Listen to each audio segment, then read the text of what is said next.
the time and space to give yourself a break. Here you'll find some love, music, laughter, and above all, she'll dare to tell the truth.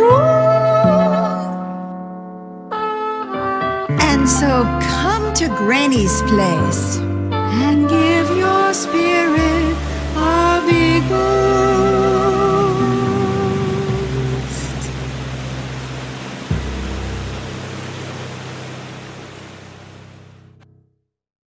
Welcome to Granny's Place, a haven for love, entertainment, and uncommon sense. I'm Sweet Baby James, and I'm here to introduce you to today's show. It's on the theme, it's been an ongoing theme of you ask the questions, and Granny provides the answers. And now, here's Granny. Hi, welcome. Well, you may notice that there's a little difference in the set.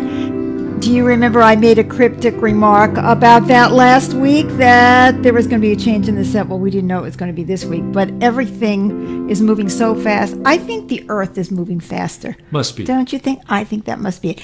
Anyway, we are now in the city. You're probably used to seeing us with the river streaming, right? Well, there's no there's no river here anymore. We are in the city. We are actually broadcasting from Eugene, Oregon, and most of the time we will be broadcasting from here, but we may still broadcast from the river at some point. So this is our first broadcast from Eugene, Oregon, and we expect everything to go wrong. So please be patient, loving, understanding, compassionate. Everything tested out, so we're crossing our Well, fingers. that doesn't mean a thing, as we well know. Okay, thank you. All right. Are you ready for the first question? I don't know. I'm going to try. You know, it's just like Granny provides the answer. Granny provides, like, I really have answers. Like, there are answers to these questions. People ask questions. There aren't any really easy answers. There's only transformation. You know, we transform, and then when we transform, we seem to find answers. But I'm still undermining the whole show, because now I'm saying that there is no answer. Well, so you might as well just like tune out right now and not even listen to me anymore. But we hope that you stay on in the hopes that something that I say will be helpful to you, the person who asked the question. I think you're the wise old person in the village here. Oh, really? Well, old, for sure. By the way, I just want to say that we have a whole lot of questions today that we'll never get through all of them, which is fabulous, because then you'll have a reason to come back next week and keep sending us your questions. All the instructions are in the post. I love it. Thank you. Mwah. Okay, first question. Yes. This is from Helena. Hi, Granny. My friend and I are both seniors, parents and caregivers, and we have something else in common. We've noticed that convenience and desperation seem to be our guideposts for self-care. You mean like when you're desperate, that's when you take care of yourself? Yeah. And when it's convenient, I get that. Okay, that's cool. So, how can we make the same strong commitment to focusing on and caring for our own needs of maintaining our health and well-being as we have made to others over the years? Interesting question. Many of us have that kind of tendency, I would say.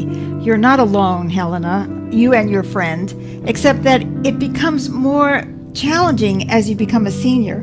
You know, it's kind of a shame that any of us seniors are caretakers, if you ask me. You know, we're supposed to be their care-took, not the caretakers. Don't you think so, James? I think that's the way it should be. But it doesn't work like that. I mean, it hasn't worked like that for us either. So I just want to empathize and kvetch along with you. So, first of all, this is a very unnatural world we live in, because, you know, we have grandparents taking care of children, which is fine, you know, in the extended family village kind of way. But a lot of times the grandparents are the only caretakers of those children. And that's because our society does not provide. And it's the same thing. If you're caretaking an elder, and you're an elder, I mean, intergenerational elders, it's like there's something wrong with the picture. So what you are caught up in is a society that doesn't take care of its people, or just about anything else. Certainly doesn't take care of the environment either, right? Yeah. So you're being forced into a situation which is actually unnatural. Now, I'm not saying that elders in the past didn't take care of, but they weren't the primary caretakers, right? Because there was a whole society. And what was an elder? You know, you're 29, you're an elder, right? Right? So that's a little bit different to be an elder at 29 than to be an elder in your 70s or 60s or whatever, 90s. You're still taking care of somebody. So whether it's a parent or a spouse, a child, a neighbor, whatever. So, okay, so on the other hand, on the positive side of that, a lot of seniors, because you mentioned that you and your friend are both seniors, that a lot of seniors don't have much sense of value. So they kind of embrace the caretaking role so that they can feel valuable. Now that leads me to the actual answer that I'm going to give you today. But that was a background to be able to look at it in a context, right? Yeah. So it's kind of oppressive the way the society is set up, and nobody's much is looking after you. So you have to look after yourself, right? That's the world we live in. Unless you're the caretakee, the caretook. So, it's kind of tough, exhausting, fatiguing, stressful, and there's not enough money, so, it's all of that stuff, makes the whole thing more arduous, right? Like, let's say if you were just like flitting by and smiling and bringing over your crafts, you're a volunteer in the hospital. The hospital is responsible, and you get to be this wonderful, loving, caring person, and you get all kinds of validation, but you're not responsible. See, you're not over your head. And so then after you finish volunteering, you can go off and have a massage. But when you are a massage. A massage. But when you are the caretaker, right, there's no time for a massage. And very often, reality is there's no money for a massage either. So now you have to fight all the circumstances, right? Yeah. And you feel responsible. Do you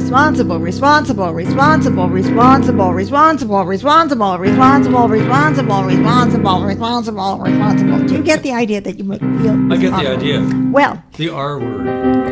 It's kind of like, it's not the cool kind of responsibility. It's like the overwhelmed kind of responsibility. So we've put it in a context. So it's not just that you're a nut, which undoubtedly you are, because you're on the earth and you're like me. And so, so you're probably a nut too. And I'm going to get to the nut part in a minute. But it is also contextual and social.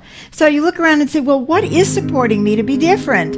Now, what we realize, see, is that you don't just like fall into a situation where you are just caretaking in that I'm not responsible way, and you have lots of resources and money and time and all of that.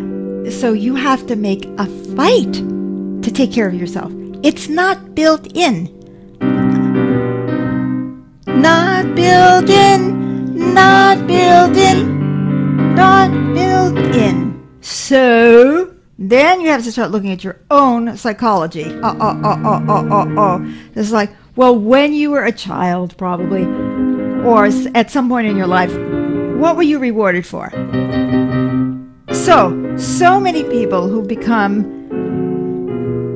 like perpetual caretakers are people who were rewarded for being helpers. That's right. Now, were you rewarded for taking care of yourself? Now, I've given you the whole big picture. Now we're just putting in the little psychological piece. So this is your piece. Were you rewarded for taking care of yourself ever? It sounds like you said you're both seniors, parents, and caregivers. I didn't hear anything about, of course we know you were a baby and a child at some point, right? But I didn't hear anything about, you having been so terribly nurtured in your life. It sounds like you've always been in this role.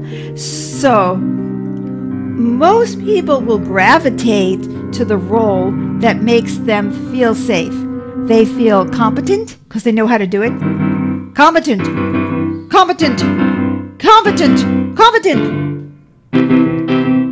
Valuable. Valuable, valuable, valuable, valuable, valuable. I mean, I'm a counselor, right? I'm an intuitively guided counselor. That's what I do for a living when I'm not running around acting like Granny Rocks. And, running workshops and doing counseling and all that. And I am competent, right? And I am, I get paid. Not only am I competent, but I get paid. So I get validated. Lots of, Beth. Beth Green is my other name. Oh, you're so wonderful. You've been out. So, that person calls me and says, oh, no, I'm dying. I need you. I was just like, where? How can I help? How can I help? Oh, because I want to feel that again. I want to feel valuable. I want to feel validated. I want to feel safe in a role where I feel absolutely I know what I'm doing. Well, not that I ever know what I'm doing, but you know what I mean? Relatively. I shouldn't have said absolutely. I relatively know what I'm doing. So what I'm getting to is, you see, somehow or other you have been conditioned to feel safe and valuable in this caretaker role, as opposed to in the gimme, gimme, gimme, gimme, gimme role. See, that was probably not validated. Or asserting yourself for your needs. Oh, well, yes, you have to assert. But what I'm saying is, even before that, I'm talking about, were you conditioned to take care of yourself, or were you being conditioned to be of service on some level? Sometimes, it's like mama's little helper. Oh, I do chores in the house and make mommy happy. But sometimes it's or being daddy's helper. Or daddy's helper. That's right. You're so right. I somehow assumed Helena was a woman, but you're so right, James. It could be anybody. It could be a man too.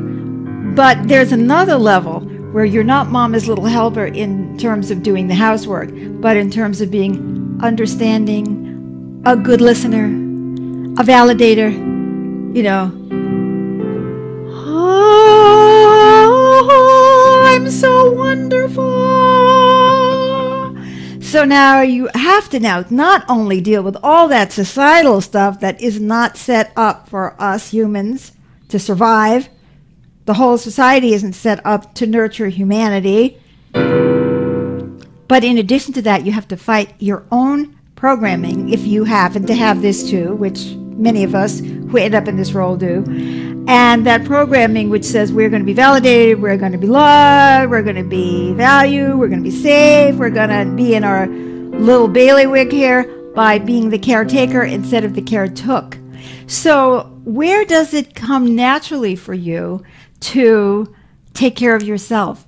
Where is the accolades? Oh, you're so wonderful because you took care of yourself this afternoon and left me in the dirt. You ditched your responsibilities to me, but that was such a wonderful thing that you did for yourself. Oh, yes, I think that's absolutely terrific. Thank you for leaving me out in the cold, for not picking me up when my car broke down. And when life was difficult, you left me alone. And that was so wonderful. So, do you get it? You should feel guilty. You should. For being so selfish. Selfish. So there isn't a lot, because anybody, I'll tell you, if you came over and you wanted to caretake me, I would take it. Most of us are also so messed up. We want someone to take care of us, or we want everybody to take care of us. We want the world to take care of us, right?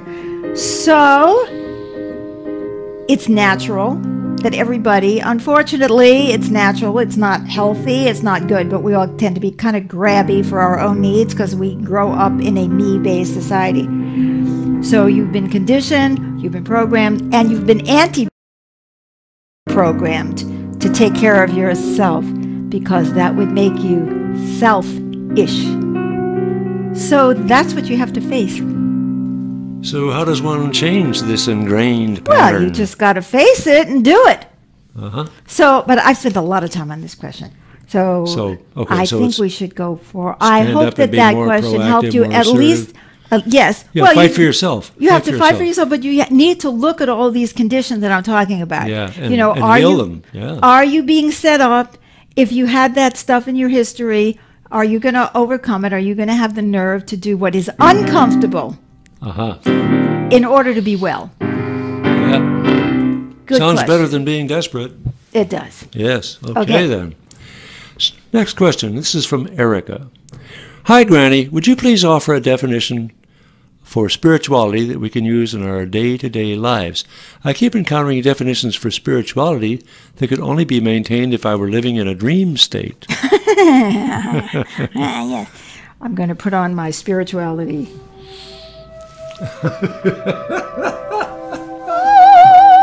Spirituality! I'm so much better than humanity!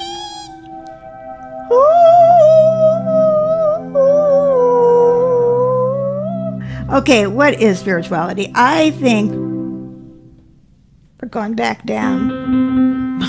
Down to earth, guy. Spirituality is feeling the connection to everything. It's just knowing that you're connecting. That's what my definition of spirituality is. So that means that the bug you squash when you're walking down the road, or that you kill because it's invading your bathroom, is part of the oneness, and so are you.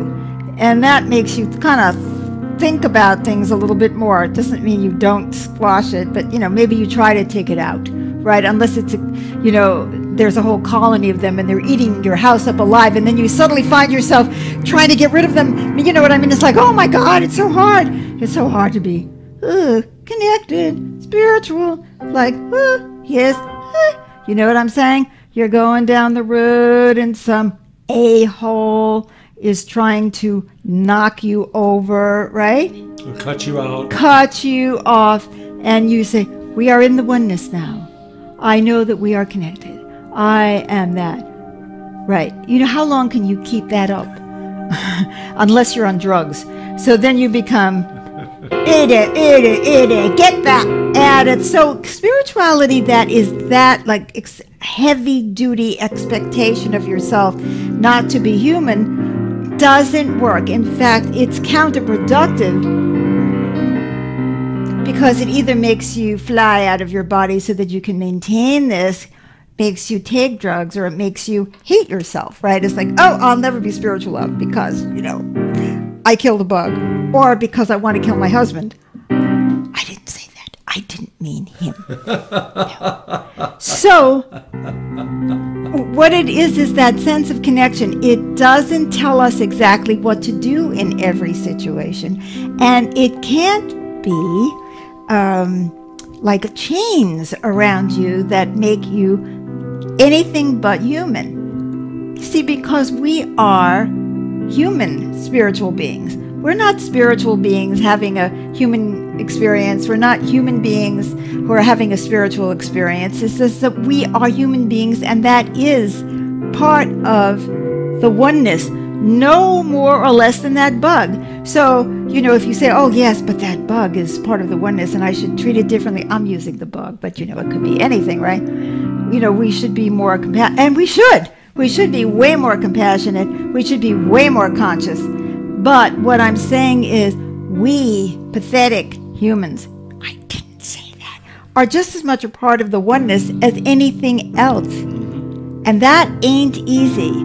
So, our job, see, is to somehow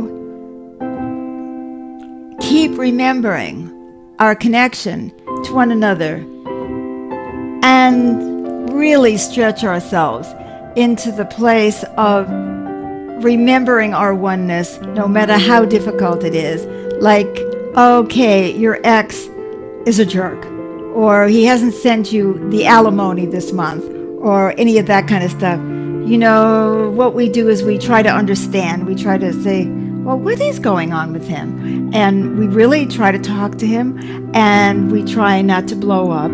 And when he absolutely does not send that payment over a series of months, you sue his ass.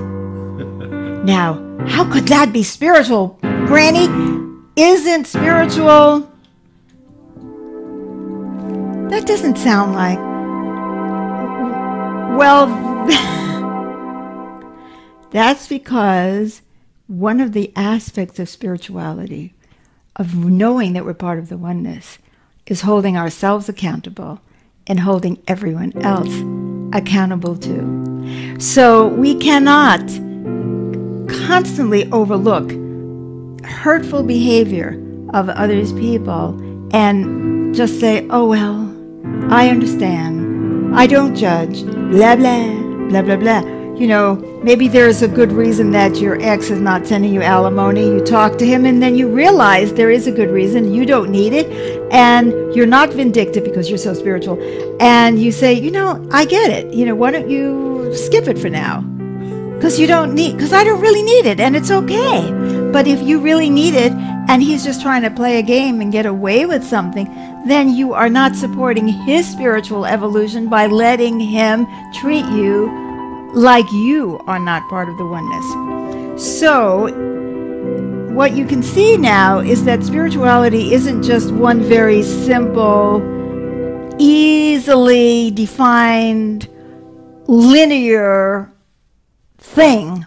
It's about really understanding that everything is connected, and that what we do actually impacts everyone, including ourselves, and taking responsibility for that.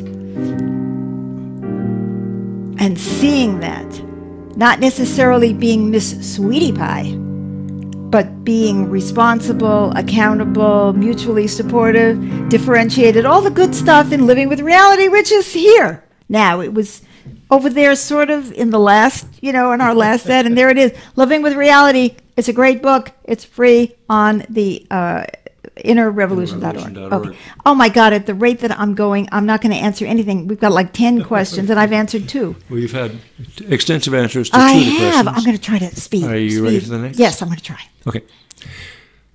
Hi, Granny. Any advice for what to do when you get stuck in a negative feeling and can't seem to get out of it? Thanks, Tracy. Oh my God, how can I speed through that one? Well, okay. Well,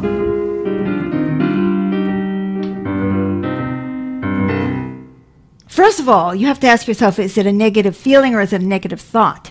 You're saying getting caught in a negative feeling. So does that mean, like I'm always feeling afraid, or I'm always feeling sad?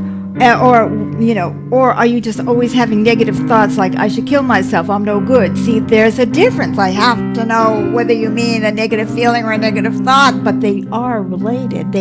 Negative thoughts can lead to negative feelings, and negative feelings can lead to negative thoughts. Now, let's talk about what a negative feeling is for a second, since you asked about that. Well, it is a feeling that drains you.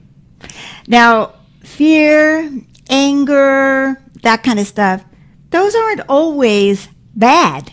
We think of them as negative, but sometimes they're necessary. Like, oh my God, the train is coming, the train is coming, the train is coming. I have no fear because I'm spiritual and I've transcended fear. Whoomp! Okay, that was not a good idea. So that fear had a purpose, right? Purposeful. Get off the tracks. Right, get off the tracks. But if you're sitting, in your living room and you're having fear that you're going to be run over by a train, now that is in the realm of, of a negative feeling. So even shame, you just punched your baby brother in the nose and he's crying and you're supposed to feel shame. I mean, for a second you feel shame and then it brings you to consciousness. So painful feelings are supposed to be there to bring us to consciousness so that we can look and say, oh my God, there's something wrong, right? Or yes, like the train is coming, or I've just done something bad. We don't live in those feelings.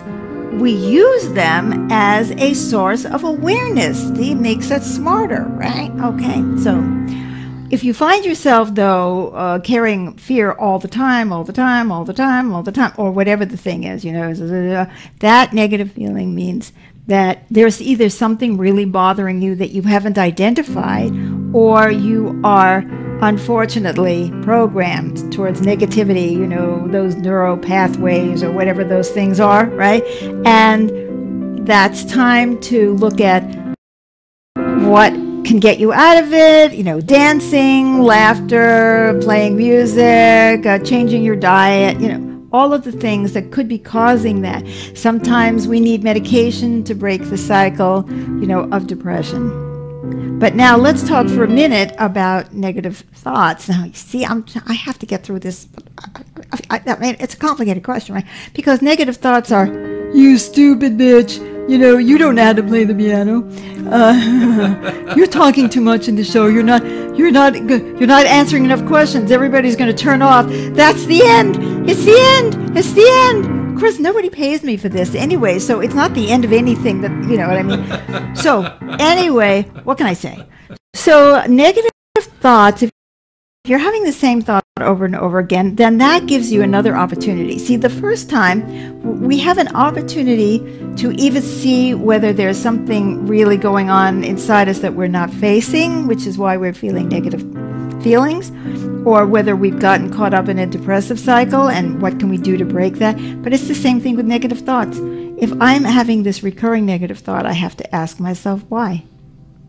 Everything is a doorway to consciousness, you see. If I keep telling myself that I'm no good, I just played my very first public piano concert on Sunday, playing Nirvana, and in fact we have the video on YouTube. If you go to the YouTube channel Granny Rocks TV and you look at Granny Rocks Live, that playlist, you will see it. And it's, you know, it was my very first public concert in my life. I'm 73 years old and I played the piano, which I didn't play, you know, for 58 years. And I still trashed myself. And it was a great success, and I still trashed myself. So then I have to ask myself, why? Is it coming from me? Am I afraid to feel good about myself? Where does that thought come from? That I'm no good, that I'm not talented, that I don't compare to Frederick Chopin, which is so obvious. I don't. But so, who cares? He doesn't compare to me. I bet he had no sense of humor. So, what can I say? So, we have to ask ourselves, well, where does that thought come from? Why am I in that thought? Right? So, I gotta stop because I want to take at least one more question. So, what I'm saying to you is everything, quote, negative can lead to further consciousness, can't it? Which means it's not negative anymore. Why am I stuck in that thought process? Why am I stuck in that feeling? Does it have to do with something from the past? Am I still playing out something from the past, right? Or am I just too scared to go forward? And if I feel negative enough about myself, I can't go forward. I'll just have to get into bed and forget about the whole thing. Okay, let's try to squeeze one more question in. Okay, this is from Anonymous. Hi, Granny. I have trouble relating with people. Any advice for people like me who want to relate better? It doesn't feel easy or natural, but rather it feels awkward and like I'm doing it wrong. Help. Thanks.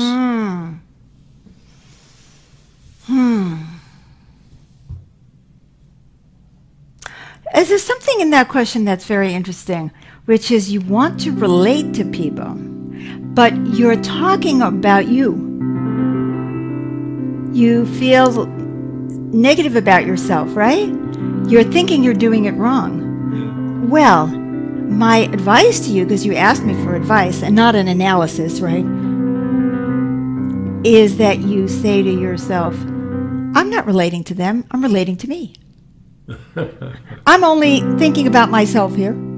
I'm only being critical of myself here. I'm noticing myself here. And so I would say that it would be great for you to try to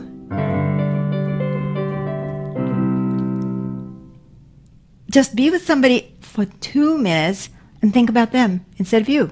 Then you're going to relate to them because you've got to be in the same room with them to relate, right? And you will discover that you relate to everybody because everybody is self-centered, scared, frustrated, upset, full of self-doubt, and then you discover, oh my God, I do relate to everybody because we are all the same because I am that. Well, I can't believe that the time is gone. Is this really, am I counting right? Yeah. Oh my God, and I only got to 4 questions. 4 questions. Okay, come back next week. I do have more questions, but I do want you to keep sending your questions in because the sooner you get them in, the sooner I can get to them. Yeah. So And come to Granny's Kitchen. Yeah. 15 minutes after this show airs live on Facebook, we go to Granny's Kitchen. The instructions are in the post, and we talk about the answers that I gave, and people can say anything, that they need to, so that they can come to understand themselves better and to deepen their understanding. So I am hoping that some of you related to everything, that all of you related to something that I talked about today, and that I helped you. See you next week. Keep those questions coming.